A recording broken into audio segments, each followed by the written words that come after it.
I titled it, I said the genesis of distortion. The reason why Nigeria it is today is because there's a genesis to the distortion. It didn't start today. And I'll take you back to some key dates. I'll take you back to the year 1914. The year 1914 was the year they amalgamated the Northern and the Southern Protectorate. But before then, the British had first amalgamated the Southern Protectorate. Because you see, when they came, they met us fighting ourselves. Prior to that time, we had fought the Kiridi and the Jalomi wars. So in the South, for instance, when the British came, the only thing they had to do was just to unite the warring factions. Because the Ijeshakiti Parako were fighting deep, the Oyo people and all of that. So we were fighting and we had made a lot of slaves. Most of the people that went from the Kiridi and Jalomi wars were those that went as slaves to Latin America.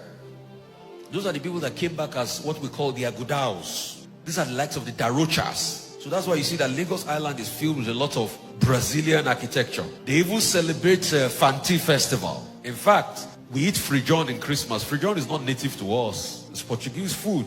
So those were the cultures they brought back. But how did we get those cultures? Because we were fighting. So they said the kingdom of God suffered violence. I know this violence can take place before. We were already fighting from hitherto. Then the British came, settled the fight, then they colonized. The first inroad of the British in what is called Lagos Colony today came in the middle 1800s when two people too were fighting over the throne of Lagos, Kosoko and Akitoye. So they called in the British to come and settle fights. But you see, when you call a bigger man to come and settle fights of something that is very juicy, what do? They take it from you. So when Akitoye went aboard a ship called the HMS Prometheus on the Lagos Marina here, and he said, "Miofeko Torre," the British said, "We don't know what you're talking about. Sign this edict that you will cede Lagos to us." So Lagos became a crown colony, and that's why in 1906 the first thing we did was the Southern Protectorate, the other fighting parts of the Yoruba parts, and Lagos colony. And that's why you see up till 1960, in fact when we gained independence in 1960, residents full-born in Lagos had the chance to either choose a British passport or a Nigerian passport. But a lot of them opted for Nigerian passports. So after that amalgamation, they started to rule over us. So guess the things they started to do to us. The first thing they did was they distorted our mindset. That's the genesis of the distortion. So they told you that your black color was never good enough. How did they do it? Indoctrinations. At first, they tell you have to go through an education system. And after the education system, they say your language was not good enough, so they taught you in English. Have you ever wondered that if we are taught mathematics in Igbo, there will have been more people with a sound understanding of mathematics than in English? So the first thing you have to do, you have to learn your colonizer's language. And when you learn your colonizer's language, they took away your identity on how to think. So they call your customs and traditions idolatry. And the last thing they did was that they set up a fight between you, because they know if you are united, then there's going to be a problem. You remember the Tower of Babel? Even our God knew the importance of unity. So what did he do? He changed the language. So they set up a fight. And it's so easy. How would they do it? They have agents. Stir up ethnic strife. Yorubas will fight Hausa, Hausas will fight Igbos and all of that. And they fan the embers. And they constantly do it. So the first genesis of distortion was the initial colonialism. And they continued. In fact, they did it up till 1959 when we had the first elections, the 12th of December. You know what they deliberately did?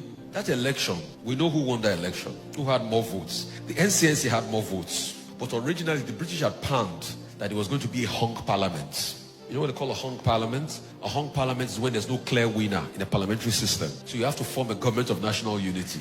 The British had known that it would be either the Yorubas and the Igbos, the Action Group, or the NCSC, and the MPC. The MPC was standard. So that was how they did it, and that was what happened. But they knew that was going to bring a very big problem. You had a boisterous Action Group in opposition. It was going to be a problem. And they knew it was not going to last. And they knew that it was going to open more fault lines that led to the war in 66. So have you ever wondered that it was just after 6 years after the first elections, then we had another elections in 64-65 that spanned into 64-65. So pretty much 6 years after the first election and 2-3 years after the second election, then we had a civil war that further deepened the fault line. So the first agent of distortion, and I'm sure we all know that, it will take years for you to recover from such a strife like that. So they have set the tone for what becomes the war, and they are giving it to us at a bait, and we are taking it. So once we are taking it, once we have fought the first civil war and all of that, and when the civil war started, they were the ones too that started selling their weapons.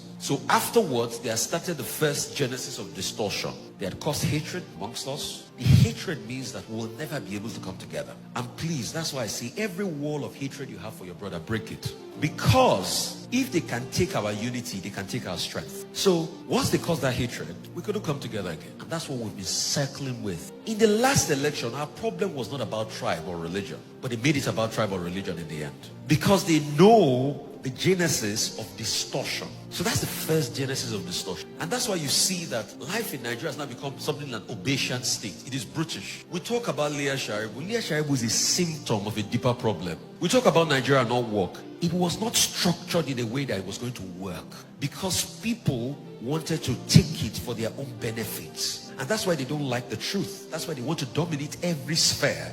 They want to shut people down in the media when you try to rat them out. So they deliberately put all of these things in place so that these systems and these hegemonies will not make you come together or work. You think all of a sudden Boko Haram just starting? It's also part of a grand system. Now that we've properly destroyed parts of this country, kidnapping, insecurity and all of that, it's easy for non-state actors to roam wild. So there was a genesis to the national distortion. And they knew what they were doing. Pre-independence, post-independence. This game is so big that our politicians are just being played as a pawn in the game. But you know why it's easy to play our politicians? Because they see their greed. A nation can never grow if the leaders are greedy. A nation can never grow if the leaders are greedy. Once they see greed, they exploit the greed of the leaders. Have you ever noticed why is it that most African countries are poor? Because their leaders are greedy. And they are taking advantage of the mindset of their leaders to destroy the nations. For what reason? Natural resource. Because they know we are blessed. You know Nigeria has the capacity to be a $10-15 trillion economy. Even more than that. America is going to about on 20 trillion now. We have the capacity to be a superpower. But they know we have so much resource. So the next thing they do is they target the greed of our leaders and the selfish interest of our leaders. And they pull the buckle. So our leaders are so content with them having 5-10 billion in their bank accounts rather than the collective developments of the people. I mean, look at how bad the roads are in Lagos. For a Lagos that collects a lot of taxes. So it's not even about the politicians. It's about the systems that break all of us down, that creates this national distortion. Even with our security system. That's why you see, it will now have different layers. They will put ethnicity in it. They'll put religion in it. But these things are deeper than ethnicity and religion. Because they need you to be confused about the dimensioning of these systems. They don't want you to think and know where it's coming from. So the truth is, you can't grow beyond the system that is fraudulent. That's why you see the way we are today with the Naira. All of a sudden, the Naira, there used to be 1-to-1 with the dollar. Look at where it is today. It's 1,004 something. When they were defending the Naira and we kept on telling them there are no fundamentals, they thought I was joking. They said, oh, that boy is a stupid boy. Has the Naira not started rising again? For a country that is so much blessed with milk and honey and its currency cannot be stable, you will know to a large extent that it's because the leaders are not thinking right and they've been sucked in. So maybe sometime soon we'll defend the Naira ever more and it will go back to square one again. But please do not think the Naira will go back to where it used to be before.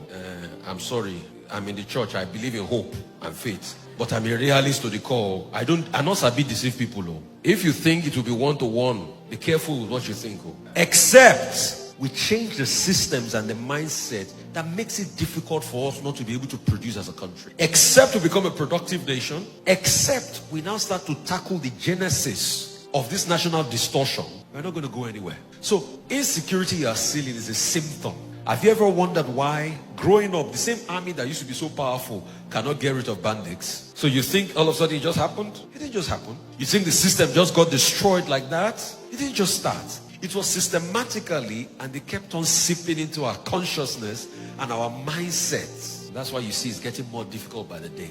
But you see, in all of this, for those that have facts and know the Lord, their feet shall be firm on the ground. But the thing is, it's not about just having facts and knowing the Lord. So what are you doing about it in your space? Are you part of the national greed? Because the world has enough to meet human need, not human greed. So we have a leadership that wants to meet their greed and meet our need. It can never be possible. That's why you see how much trillion, 26.7 trillion budgets. It's not going to go far. You know why? There's so much greed. A lot of people want to eat. So those are the real agents of distortion. Except to understand that these systems are systems that were built inherently not to make Nigeria work, we will be fooling ourselves. And people like Leah Sharibu and other people that have been caught in the crossfire of Nigeria are just victims in all of this.